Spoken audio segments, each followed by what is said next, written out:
வணக்கம் நண்பர்களே, welcome to 7 second GK. நண்பர்களே, இந்த வீடியோ பேர் என்ன பார்க்க போறோம்னா, டிஎன்பிசி அண்ட் டிஎன்யூஎஸ்ஆர்பியில் காமனாக ஜிஎஸ் கேட்குறாங்க. இப்போ நீங்கள் டிஎன்பிசியை பொறுத்த வரைக்கும் 75 கொஷின்ஸ்க்கு நீங்கள் ஜிஎஸ் அட்டன் பண்ணுற மாதிரி இருக்கும். அதே நீங்கள் டிஎன்யூஎஸ்ஆர்பி சைடு எடுத்தீங்கன்னா ஃபுல் மார்க்கே ஜிகே சைடு தான் இருக்கும். நீங்கள் சயின்ஸும் ஜிகேவும் ஃபுல்லாக படிச்சிங்க மட்டும் தான் நீங்கள் டிஎன்யூஎஸ்ஆர்பியில் பாஸ் பண்ண முடியும். டிஎன்யூஎஸ்ஆர்பியில் எந்த எக்ஸாம் கண்டக்ட் பண்ணாலும் நீங்கள் எழுதலாம். எஸ்ஐக்கும் பிசிக்கும் ஜிகே தான் மார்க் கொடுக்குறது. தமிழ் ஒரு எலிஜிபிள் டெஸ்ட் தான். நீங்கள் 42% எடுத்தீங்கன்னா நீங்கள் பாஸ் தான். அதனால் நீங்கள் தமிழுக்கு அதிகமாக எஃபர்ட் போடணும் அவசியம் இல்லை. நீங்கள் தமிழுக்கு அதிகமாக எஃபர்ட் போடணும் அவசியம் இல்லை. ஆனால் டிஎன்பிசியை பொறுத்த வரைக்கும் நீங்கள் ஃபுல்லாக படித்து தான் ஆகணும்.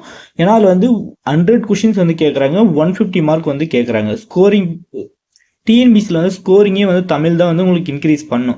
ஆனால் ஜிகேவும் நீங்கள் படிக்காமல் இருக்க முடியாது. ஏன்னா டிஎன்பிசியை பொறுத்த வரைக்கும் 170 to 180 கட் ஆஃப் போக வாய்ப்பு இருக்குது. ஏன்னா நீங்கள் லாஸ்ட் இயர்லேருந்து பார்த்துட்டே வாங்க, மேக்ஸிமம் லாஸ்ட் 2 இயர்ஸாக கட் ஆஃப் குறைஞ்சதாக இல்லை. 170க்கு மேலே தான் இருக்குது. 170 இருந்தால் தான் போஸ்டிங் உங்களுக்கு கன்ஃபார்மாக கிடைக்கும்னு சொல்ல முடியாது. கீழே இருந்தால் கிடைக்குமா கிடைக்காதுன்னு சொல்லிட்டு அப்படியே ஒரு இதிலே இருக்கும். அது 170 நீங்கள் டார்கெட் 190க்கு நீங்கள் டார்கெட் 190 வச்சு படிங்க. அப்போ தான் ஒரு 170 எடுக்க முடியும். அதே நீங்கள் எஸ்சி அண்ட் பிசிக்கு படிக்கிறீங்கன்னா நீங்கள் ரொம்ப எஃபர்ட் படுத்தாலும் ஓரளவு மீடியமாக ஒரு ஆவரேஜாக படிச்சிங்கன்னா கூட ஈஸியாக கிளியர் பண்ணிடலாம். ஏன்னா கொஷின்ஸ் ஈஸியாக தான் கேட்பாங்க. ஆனால் கட் ஆஃப் அதிகம். கொஷின்ஸ் ஈஸியாக கேட்குறாங்க. நம்ம ஒரு 55 எடுத்தால் கிடைச்சிடும் பார்த்தீங்கன்னா கிடைக்காது. நீங்கள் 70க்கு 60 எடுத்தீங்கன்னா தான் உங்களுக்கு கட் ஆஃப் உள்ளே வருவீங்க. ஏன்னா கட் ஆஃப் அதிகமாக வைக்குவான்.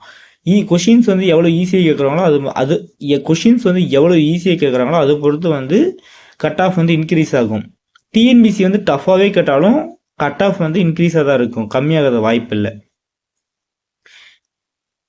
அதனால இப்போ எப்படி சொல்கிறதுனா, இப்போ சிலபஸ் வைஸ் டிஎன்பிசி சிலபஸ் வைஸில் பார்க்காம இப்போ டிஎன்பிசி சிலபஸ் வைஸ்லேயும் கொஷின் ஆன்சர்ஸ் பார்த்துட்டு வரோம். 30 கொஷின்ஸ் பார்த்துட்டு வரோம். இப்போ இதில் என்ன பார்க்க போகிறோம்னா, இப்போ எஸ்ஐ நோட்டிஃபிகேஷன் விட்டுருக்காங்க. அது இல்லாமல் பிசியும் நோட்டிஃபிகேஷன் ரிலீஸ் பண்ணுவாங்க. அடுத்து குரூப் 2 நெக்ஸ்ட் பார்த்தீங்கன்னா குரூப் 2 நோட்டிஃபிகேஷன் ரிலீஸ் பண்ணுறதா சொல்லியிருக்காங்க. இப்போ குரூப் 4 விட்டுருங்க. இப்போ குரூப் 2 படிக்கிறவங்க அந்த குரூப் 4க்கே படிக்கிறவங்க நம்ம வீடியோ உங்களுக்கு யூஸ்ஃபுல்லாக இருக்கும். இந்த வருஷம் இல்லைனாலும் நெக்ஸ்ட் இயருக்கு உங்களுக்கு யூஸ்ஃபுல்லாக இருக்கும். ஏன் சொல்கிறேன்னா இப்போ வரலாறு என்றால் என்ன, இப்போ டாபிக் வைஸில் ஃபுல்லாகவே இப்போ டாபிக் வைஸில் எல்லாமே பார்த்துட்டு வர போகிறோம். உங்களுக்கு சிலபஸ் வைஸில் என்ன கவர் ஆகுதோ அதை பார்த்துக்காங்க. டிஎன்பிசி படிக்கிறவனுக்கு மேக்ஸிமம் ஓரலான அந்த வீடியோ பார்த்தீங்கன்னா அந்த exam point of exam point of view யூஸ்ஃபுல்லாக இருக்கும். இதில் இந்த வீடியோ பதில் என்னென்ன பார்க்க போகிறோன்னு பார்த்தீங்கன்னா பாக்ஸ் கொஷின்ஸ் ஃபுல்லாகவே பார்க்க போகிறோம். இப்போ எக்ஸாம்பிளுக்கு என்னென்னு பார்த்தீங்கன்னா வரலாறு என்றால் என்னென்னு இருக்குன்னா அதில் பாக்ஸ் கொஷின்ஸ் ஃபுல்லாகவே பார்க்க போகிறோம் அந்த லெசனில். அது இல்லாமல் நம்ம ஓன இடத்த ஒரு லெசனை பொறுத்து மாறுபடும். இப்போ வரலாறு என்றால் என்னென்னா இந்த லெசனுக்கு நம்ம 30 கொஷின்ஸ் எடுத்திருக்கோம். நீங்கள் இந்த 30 கொஷின்ஸ் இருந்தால் டிஎன்பிசி எஸ்ஐ எந்த கொஷின் கேட்டாலும் 30 கொஷின்ஸ்லேயே கவர் ஆகிறதுக்கு மேக்ஸிமம் வாய்ப்பு இருக்குது. ஏன்னா நம்ம மேக்ஸிமம் எல்லா கொஷின்ஸும் எடுத்துட்டோம். அது இல்லாமல் நெக்ஸ்ட் என்ன பார்க்க போகிறோம்னா புக் பேக் கொஷின்ஸ் பார்க்க போகிறோம். நம்ம எடுத்த கொஷின்லேயே ரிப்பீட் ஆகிருந்தாலும் புக் பேக் தனியாக லாஸ்ட்டாக கொடுத்துருக்கோம். அது புக் பேக் ஃபுல்லாகவே தனியாக பார்க்க போகிறோம். இது எஸ்ஐபிசிக்கு யூஸ்ஃபுல்லாக இருக்கும். டிஎன்பிசிக்கும் இந்த கொஷின்ஸ் யூஸ்ஃபுல்லாக தான் இருக்கும். வீடியோ ஸ்கிப் பண்ண ஃபர்ஸ்ட் லாஸ்ட் வரைக்கும் பார்த்துட்டு வாங்க. உங்களுக்கு எதாவது சஜஷன் கமெண்ட் பாக்ஸில் கமெண்ட் பண்ணுங்கள். அதுக்கேற்ற மாதிரி வீடியோட அதுக்கேற்ற மாதிரி இன்னும் கண்டென்ட் ஆட் பண்ணால் நான் ஆட் பண்ணலாம். இந்த வீடியோ பிடிச்சிருந்தா லைக் பண்ணுங்கள். நம்ம சேனலை ஃபஸ்ட் டைம் பார்க்குறீங்கன்னா சப்ஸ்கிரைப் பண்ணிக்கோங்க. நம்ம டெலிகிராம் சேனல் ஜாயின் பண்ணலாம், நம்ம டெலிகிராம் சேனல் ஜாயின் பண்ணிக்கோங்க. ஃபர்ஸ்ட் லாஸ்ட் வரைக்கும் பார்த்துட்டு இந்த வீடியோ யூஸ்ஃபுல்லாக இருந்தால் கமெண்ட் பாக்ஸில் கமெண்ட் பண்ணுங்கள். இப்போ வீடியோக்குள்ளே போகலாம். பாருங்க, 6th வரலாறுல வரலாறு என்றால் என்ன, வீடியோ பதிவு 1. உங்களுக்கு தெரியுமா? வரலாறு என்பது கடந்த கால நிகழ்வுகளின் காலவரிசை பதிவு. தகவல் பேழை. வரலாறு என்ற சொல் கிரேக்க சொல்லான ஹிஸ்டோரியா என்பதிலிருந்து பெறப்பட்டது. இதன் பொருள் என்னன்னு பார்த்தீங்கன்னா விசாரிப்பதன் மூலம் கற்றல். நெக்ஸ்ட் பாருங்க, நாணயவியல், நாணயங்கள் பற்றி படிப்பது. கல்வெட்டியல், எழுத்து பொறுப்புகள் பற்றி படிப்பது. அது தெளிந்து தெளிவும் சொல்லி ஒரு இது கொடுத்துருக்காங்க. இது வந்து அசோகரை பற்றி வந்து கொடுத்துருப்பாங்க. ஒரு பேராவை வந்து 6th வரலாறு வந்து கொடுத்துருப்பாங்க. இதுவும் வந்து பார்த்துக்காங்க. இது வந்து கொஷின் கேட்க வந்து நிறைய வாய்ப்புகள் இருக்கு. டிஎன்பிசியாக இருந்தாலும் சரி, எஸ்ஐசியாக இருந்தாலும் சரி, இது வந்து கேட்க வந்து வாய்ப்பு இருக்கு. வலிமை மிக்க பேரரசர் அசோகர். அவரை பற்றி தான் வந்து ஃபுல்லா பார்க்க போறோம். பண்டைய இந்திய அரசர்களில் பேரும் புகழும் பெற்ற அரசர் அசோகர் ஆவார். இவரது ஆட்சியில்தான் புத்த மதம் ஆசியாவின் பல்வேறு பகுதிகளுக்கு பரவியது. கலிங்க போருக்கு பின் பல உயிர்கள் மடிவதைக் கண்டு வருந்தினார்.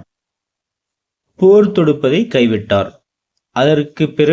அதற்கு பிறகு புத்த சமயத்தை தழுவி அமைதியையும் அறத்தையும் பரப்பதற்காக தன் வாழ்க்கையே அர்ப்பணித்தார். பொதுமக்களுக்கு அவர் ஆற்றிய சேவை முன்மாதிரியாக விளங்கியது. வெற்றிக்கு பின் போரை திறந்த முதல் அரசர் யாருன்னு கேட்டாங்கன்னா அசோகர். உலகிலேயே முதலாக விலங்குகளுக்கு தனி மருத்துவமனை அமைத்தவரும் அசோகர் தான். இன்று அவர் உருவாக்கிய சாலைகள் நாம் பயன்படுத்தி கொண்டிருக்கிறோம். நமது தேசிய கொடியில் இடம்பெற்றுள்ள 24 ஆரக்கால் சக்கரம் அசோகர் நிறுவி சார்நாத் கர்த்தூனில் உள்ள முத்திரையிலிருந்தே பெறப்பட்டது. இதிலிருந்து அசோகரது முக்கியத்துவத்தையும் நாம் அறியலாம். ஆனால் இத்தகைய சிறப்புகளை கொண்ட அரசர் குறித்து தகவல்கள் வரலாற்றின் பக்கங்களில் 19ஆம் நூற்றாண்டு வரை இடம்பெறவில்லை.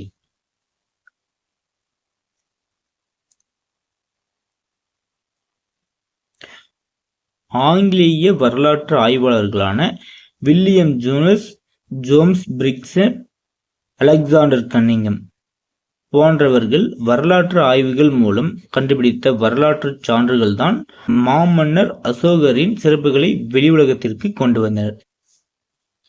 இதன் அடிப்படையில் சார்லஸ் ஆலன் என்னும் ஆங்கிலேய எழுத்தாளர் அசோகர் குறித்து அனைத்து வரலாற்று ஆவணங்களையும் சேகரித்து தொகுத்து நூலாக வெளியிட்டார். யார் வந்து நூலாக வந்து வெளியிட்டார்னு பார்த்தீங்கன்னா சார்லஸ் ஆலன். அந்த நூலின் பெயர் என்னன்னு பார்த்தீங்கன்னா the search of the India lost emperor. அதற்கு பிறகு பல ஆய்வாளர்கள் தங்கள் ஆய்வுகள் மூலம் அசோகரின் பொற்கால ஆட்சி குறித்த செய்திகளை வெளிக்கொண்டிருந்தனர். இதற்கு சான்றுகள் பார்த்தீங்கன்னா சாஞ்சி துதும்பிலும் சார்நாத் கர்த்தூனிலும் காணப்படுகின்றன. இதோட வந்து அந்த பாக்ஸ் கொஷின்ஸ் ஃபுல்லா வந்து கம்ப்ளீட் ஆகுது. ஃபர்ஸ்ட் கொஷின், வரலாறு என்ற சொல் டேஸ் மொழி சொல்லான ஹிஸ்டோரியா என்பதிலிருந்து பெறப்பட்டது. ஆன்சர் டி, கிரேக்கம். கொஷின் நம்பர் 2, கூற்று 1, வரலாறு என்பது கடந்த கால நிகழ்வுகளின் காலவரிசை பதிவு. சரி. கூற்று 2 பாருங்க, வரலாற்றின் காலம் ஆண்டுகளில் கணக்கிடப்படுகிறது. இதுவும் சரி. ஆன்சர் என்ன கொடுத்திருப்பாங்கன்னா கூற்று 1 2 சரி. Answer A. கொஷின் நம்பர் 3, கீழ்கண்டவற்றுள் புதிய கற்கால கருவிகள் கண்டுபிடிக்கப்பட்ட இடங்கள் எவை? மெகர்கர் சரி. மகரா இதுவும் சரி. அதிரம்பாக்கம் இது இல்ல, தவறு. ஆதிச்சநல்லூர் இதுவும் தவறு. டாவேசிலி இது வந்து சரி. ஆன்சர் பார்த்தீங்கன்னா சி, 1 2 5 வந்து சரி. கொஷின் நம்பர் 4, இரும்பு கற்கால கருவிகள் கண்டுபிடிக்கப்பட்ட இடம். Allur. Answer C. Question number 5, கீழ்கண்டவற்றுள் வெங்கல கால கற்கருவிகள் கண்டுபிடிக்கப்பட்ட இடங்கள் எவை? லோத்தல் சரி. பிம்பெடகா இது வந்து தவறு. பையம்பள்ளி இதுவும் தவறு. ஆதிச்சநல்லூர் இது வந்து சரி. ஆன்சர் என்னன்னு பார்த்தீங்கன்னா 1 4 சரி. 2 3 வந்து தவறுனால் வந்து 1 4 சரி. ஆனால் ஆன்சர் ஏ. கொஷின் நம்பர் 6, கீழ்கண்டவற்றுள் பழைய கற்கால கருவிகள் கண்டுபிடிக்கப்பட்ட இடங்கள் எவை? கோல்டிவா இது வந்து தவறு. பிம்பெடகா இது சரி. அதிரம்பாக்கம் இதுவும் சரி. ஆதிச்சநல்லூர் இது வந்து தவறு. அன்சாகி பள்ளத்தாக்கு இது வந்து சரி. ஆன்சர் என்னன்னு பார்த்தீங்கன்னா 2 3 5 இது வந்து சரி. கொஷின் நம்பர் 7, கற்கருவிகளை பயன்படுத்துவதற்கும் எழுதும் முறைகளை கண்டுபிடிப்பதற்கும் இடைப்பட்ட காலம் ஆன்சர் பி, வரலாற்றுக்கு முந்தைய காலம். கொஷின் நம்பர் 8, கூற்று 1. வரலாற்றுக்கு முந்தைய காலத்திற்கும் இடைப்பட்ட காலம் வரலாற்றுக்கு தொடக்க காலம் ஆகும். சரி. கூற்று 2. வரலாற்று தொடக்க காலத்தில் எழுதப்பட்ட பதிவுகள் உள்ளன. தற்போது அவற்றின் பொருட்களை நாம் புரிந்து கொண்டுள்ளோம். இது தவறு. ஆன்சர் என்னன்னு பார்த்தீங்கன்னா பி, கூற்று 1 சரி, கூற்று 2 தவறு. கொஷின் நம்பர் 9, கூற்று 1 பாருங்க. நாணயம் அதன் வரலாற்று தொடர்பான அறிவியல் சார்ந்த துறையில் நாணயவியல் ஆகும். சரி. கூற்று 2 பாருங்க. கல்வெட்டுகளில் பதிவு செய்யப்பட்ட செய்திகளை ஆராய்வதற்கான துறை கல்வெட்டியல் ஆகும். இதுவும் சரி. இது மேலே பாக்ஸ் கொஷின்ஸ் பார்த்துருக்கோம். ஆன்சர் பார்த்தீங்கன்னா கூற்று 1, 2 சரி. Answer A. கொஷின் நம்பர் 10, கூற்று 1. தம்மா என்பது சமஸ்கிருத மொழி சொல். தவறு. கூற்று 2. இது பிராகிருதத்தில் தர்மா எனப்படுகிறது. இதுவும் தவறு. ஆன்சர் பார்த்தீங்கன்னா டி, கூற்று 1 மற்றும் கூற்று 2 தவறு. கொஷின் நம்பர் 11, யாருடைய ஆட்சியில் புத்த மதம் ஆசியாவின் பல்வேறு பகுதிகளுக்கு பரவியது? ஆன்சர் சி, அசோகர். கொஷின் நம்பர் 12, டேஸ் போருக்கு பின் அசோகர் புத்த சமயத்தை தழுவி அமைதியையும் அறத்தையும் பரப்பதற்காக தன் வாழ்வையே அர்ப்பணித்தார். ஆன்சர் டி, கலிங்க போர். கொஷின் நம்பர் 13, தேசிய கொடியில் இடம்பெற்றுள்ள 24 ஆரக்கால் சக்கரம் அசோகர் நிறுவிய டேஸ் தூணில் உள்ள முத்திரையில் இருந்து பெறப்பட்டது. எந்த முத்திரைன்னு கேட்குறாங்க. ஆன்சர் பார்த்தீங்கன்னா பி, சாரநாத். கொஷின் நம்பர் 14, கீழ்கண்டவற்றுள் யாருடைய வரலாற்று ஆய்வுகள் மூலம் அசோகரின் சிறப்புகள் வெளி உலகுக்கு தெரிய வந்தன? William Jones, Jim Brickson, Alexander Cunningham. Charles Allen பார்த்தீங்கன்னா இவர் இல்லை, ஃபர்ஸ்ட் 3 பேர் தான். ஆன்சர் பார்த்தீங்கன்னா ஏ, 1, 2, 3 சரி. Question number 15, the search of the India lost emperor என்ற நூலை வெளியிட்டவர்? Answer C, Charles Allen. Question number 16, அசோகரின் பெருமைகளை எடுத்துச் சொல்லும் சான்றுகள் யாவை? சாரநாத் தூண், அமர்நாத் குகை பார்த்தீங்கன்னா இல்லை, டெல்லி செங்கோட்டை இதுவும் இல்லை, சாஞ்சி ஸ்தூபி இது சரி. ஆன்சர் பார்த்தீங்கன்னா சி, 1, 4 சரி. கொஷின் நம்பர் 17, பழங்கால மனிதன் தன் உணவை சேகரிக்க மேற்கொண்ட நடவடிக்கைகள்? ஆன்சர் பி, வேட்டையாடல். கொஷின் நம்பர் 18, கூற்று. பழைய கற்கால மனிதர்கள் வேட்டையாடச் செல்லும் போது நாய்களை உடனழைத்து சென்றார்கள். சரி. காரணம்.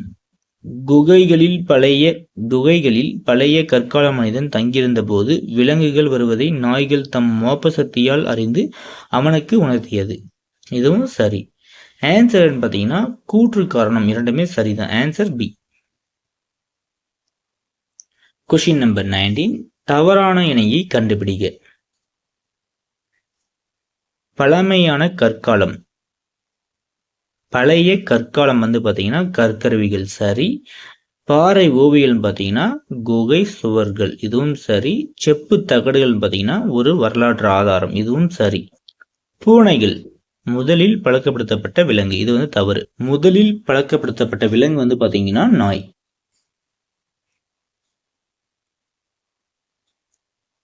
உங்களுக்கு எதனா நோட்ஸ் உங்களுக்கு தேவைப்பட்டா கூட இங்கே கீழே இருக்குல்ல வாட்ஸ்அப் நம்பர், இந்த வாட்ஸ்அப் நம்பருக்கு நீங்கள் சென்ட் பண்ணிங்கன்னா உங்களுக்கு ஃபுல் டீல்ஸ் கொடுத்துருப்போம். இல்லை நம்ம டெலிகிராம் சேனல் நோட்ஸோட சாம்பிள் பேஜ் ப்ரைஸ் ஃபுல்லாகவே அப்லோட் பண்ணியிருக்கோம். கொஷின் நம்பர் 20, பண்டைய காலத்தில் வாழ்ந்த மனிதர்கள் பயன்படுத்திய பொருட்கள் அகழ்வாய்வுகள் மூலமாக தோண்டி எடுக்கப்பட்டுள்ளன. அப்பொருட்கள் அக்கால மக்களின் வாழ்க்கை முறை பற்றி அறிந்து கொள்ள பாதுகாக்கப்படுகின்றன. இக்கூற்றுடன் தொடர்புடையது எது? ஆன்சர் பி, புதைபொருள் படிமங்கள். கொஸ்டின் நம்பர் 21, தவறான இணையை கண்டுபிடிக்க. தவறான இணைன்னு பார்த்தீங்கன்னா டி. பூனை வந்து முதலில் பழக்கப்படுத்தப்பட்ட விலங்கு, இது தவறு. நாய் தான் வந்து முதலில் பழக்கப்படுத்தப்பட்ட விலங்கு. இது வந்து ஏற்கனவே பார்த்ததுனால வந்து இது ஃபுல்லாக மேலே இருக்கிறதுக்கு மூணுக்கும் வந்து எக்ஸ்பிளேஷன் பண்ணல. கொஸ்டின் நம்பர் 22, தவறான கூற்றை தேர்ந்தெடு. பாறைகள் மற்றும் குகைகளில் ஓவியங்கள் வரையப்பட்டிருந்தன. சரி. வேட்டையாடுதலை குறிப்பாக ஓவியங்களாக இருந்தன. இதுவும் சரி. பழங்கால மனிதன் தனது குடும்ப உறுப்பினர்களுக்கு வேட்டையாடுதலை எடுத்துரைப்பதற்காக வரைந்திருக்கலாம். இதுவும் சரி. பல வண்ணங்களில் ஓவியங்கள் வரையப்பட்டன. இது தவறு. Answer D. கொஸ்டின் நம்பர் 23, பொறுத்துக. பாறை ஓவியங்கள் வாழ்க்கை முறை புரிந்து கொள்வதற்கு உதவுகிறது. எழுதப்பட்ட பதிவுகள், செப்பு தகடுகள். அசோகர் மிகவும் புகழ்பெற்ற அரசர். மதச்சார்புள்ள இலக்கியம் Thevaram. Answer C. Question number 24, கூற்று 1, பழைய கற்காலத்தைச் சேர்ந்த கருவிகள் சென்னைக்கு அருகில் உள்ள அதிரம்பாக்கத்தில் கிடைத்துள்ளன. சரி. கூற்று 2, பழங்கால மனிதர்கள் பயன்படுத்திய பொருட்கள் தொல்லியல் துறையினரால் அருங்காட்சியகத்தில் பாதுகாக்கப்படுகின்றன. இதுவும் சரி. ஆன்சர் பார்த்தீங்கன்னா கூற்று 1, 2 சரி. Answer A. Question number 25, days என்பவர் பதிவு செய்திருக்காவிட்டால் அசோகரின் வரலாறு மறைக்கப்பட்ட வரலாறாக இருந்திருக்கும். ஆன்சர் பார்த்தீங்கன்னா C. Charles Allen. Charles Allen தான் வந்து அவரோட வந்து எல்லா இதுவுமே கலெக்ட் பண்ணி ஒரு புத்தகம் வந்து வெளியிட்டிருப்பாரு. கொஸ்டின் நம்பர் 26, தவறான இணையை தேர்ந்தெடு. கோட்டைனா வேலூர் சரி. கோயில்கள்னா தஞ்சாவூர், இதுவும் சரி. சுதுமினா சாஞ்சி, இதுவும் சரி. மாடங்கள்னா திருமலை நாயக்கர் மகள், இதுவும் தவறு. Answer D. கொஸ்டின் நம்பர் 27, யாருடைய ஆட்சியில் புத்த மதம் ஆசியாவின் பல்வேறு பகுதிகளுக்கு பரவியது? Answer C. அசோகர். கொஸ்டின் நம்பர் 28, டேஸ் போருக்கு பின் அசோகர் புத்த சமயத்தை தழுவி அமைதியையும் அறத்தையும் பரப்பதற்காக தம் வாழ்க்கையே அர்ப்பணித்தார். Answer D. கலிங்க போர். கொஸ்டின் நம்பர் 29, பழங்கால மனிதன் தன் உணவை சேகரிக்க மேற்கொண்ட நடவடிக்கைகள். Answer B. வேட்டையாடல். கொஸ்டின் நம்பர் 30, பழைய கற்கால மனிதன் பெரும்பாலும் வாழ்ந்த இடங்கள் பார்த்தீங்கன்னா குகை. Answer B. இதோட வந்து கொஸ்டின் ஆன்சர் வந்து கம்ப்ளீட் ஆகுது. மேக்ஸிமம் அந்த புத்தகத்தில் இருக்க எல்லா கொஸ்டின்ஸுமே வந்து மேக்ஸிமம் கவர் பண்ணி கொடுத்துருக்கோம். இப்போ கீழே வந்து புக் பேக் கொஸ்டின்ஸ் சொல்லி பார்க்க போகிறோம். இது வந்து தனியாக வந்து ஏன் பார்க்குறோன்னா, இது மேலேயே வந்து கவர் ஆகிருக்கும். அதெல்லாம் வந்து தனியாகவும் பார்த்துடலாம். புக் பேக்குன்னு சொல்லிட்டு நீங்கள் தனியாக பார்த்தீங்கன்னா தான் இது தனியாக இது புக் பேக்கில் இருக்குது அப்படின்னு சொல்லி உங்களுக்கு ஞாபகம் இருக்கும். பழங்கால மனிதன் தனது உணவை சேகரிக்க மேற்கொண்ட நடவடிக்கைகள். Answer B. வேட்டையாடல். கூற்றையும் காரணத்தையும் பொறுத்துக. கூற்று 1 பாருங்க. பழைய கற்கால மனிதர்கள் வேட்டையாட செல்லும் போது நாய்களை உடன் அழைத்து சென்றனர். சரி. காரணம் வந்து பார்த்தீங்கன்னா, குகைகளில் பழைய கற்கால மனிதன் தங்கியிருந்த போது விலங்குகள் வருவதை நாய்கள் தமது மோப்ப சக்தியால் அறிந்து அவனுக்கு உணர்த்தியது. இதுவும் சரி. Answer B. கூற்று சரி. கூற்றுக்கான காரணம் சரி. செகண்ட் கொஸ்டின், பண்டைய காலத்தில் வாழ்ந்த மனிதர்கள் பயன்படுத்திய பொருட்கள் அகழ்வாய்வு மூலமாக தோண்டி எடுக்கப்பட்டுள்ளன. அப்பொருட்கால மக்களின் வாழ்க்கை முறையை அறிந்து கொள்ள பாதுகாக்கப்படுகின்றன. இக்கூற்றுடன் தொடர்புடையது எதுன்னு பார்த்தீங்கன்னா அருங்காட்சியகம். Answer A. அருங்காட்சியகம். தேர்ட் கொஸ்டின், தவறான இணையை கண்டுபிடி. தவறான இணைன்னு பார்த்தீங்கன்னா ஆன்சர் டி. பூனை வந்து முதலில் வந்து பழக்கப்பட்ட விலங்குன்னு சொல்லியிருக்காங்க. நாய் தான் வந்து ஃபர்ஸ்ட் வந்து பழக்கப்படுத்தியிருப்பாங்க. ஃபோர்த் கொஸ்டின், மற்ற தொடரிலிருந்து வேறுபட்ட ஒன்றை கண்டுபிடி. பாறைகள் மற்றும் குகைகளில் ஓவியங்கள் வரைந்திருந்தன. சரி. வேட்டையாடுதலை குறிப்பதற்காக ஓவியங்கள் இருந்தன. இதுவும் சரி. பழங்கால மனிதன் தனது குடும்ப உறுப்பினர்களுக்கு வேட்டையாடுதலை எடுத்துரைப்பதற்காக வரைந்திருக்கலாம். இது மூணுமே வந்து ஒரே மாதிரி இருக்கு. பாருங்க, லாஸ்ட் பாருங்க, பல வண்ணங்களில் ஓவியங்கள் வரைந்திருந்தன. இது வந்து தவறு. ஆன்சர் பார்த்தீங்கன்னா டி. நெக்ஸ்ட் பாருங்க, கோடிட்ட இடத்தை நிரப்புக. பழைய கற்கால மனிதன் பெரும்பாலும் வாழ்ந்த இடம் பார்த்தீங்கன்னா குகை. வரலாற்றின் தந்தை ஹெரோடோட்டஸ். பழைய கற்கால மனிதன் பழக்கிய முதல் விலங்கு பார்த்தீங்கன்னா நாய். கல்வெட்டுக்கள் தொல்பொருள் ஆதாரம் ஆகும். அசோக சக்கரத்தில் 24 ஆரக்கால் உள்ளன. அடுத்து நெக்ஸ்ட் பார்த்தீங்கன்னா சரியா தவறா. பழைய கற்காலத்தைச் சேர்ந்த கற்கருவிகள் சென்னைக்கு அருகில் உள்ள அதிரம்பாக்கத்தில் கிடைத்துள்ளன. சரியானதுதான். பழங்கால மனிதன் பயன்படுத்திய பொருட்கள் தொல்லியல் துறையினால் அருங்காட்சியகத்தில் பாதுகாக்கப்படுகின்றன. இதுவும் சரிதான். அசோகரது காலத்தில் புத்த சமயம் நாடு முழுவதும் பரவியது. இதுவும் சரிதான். நெக்ஸ்ட் பாருங்க, பொறுத்துக.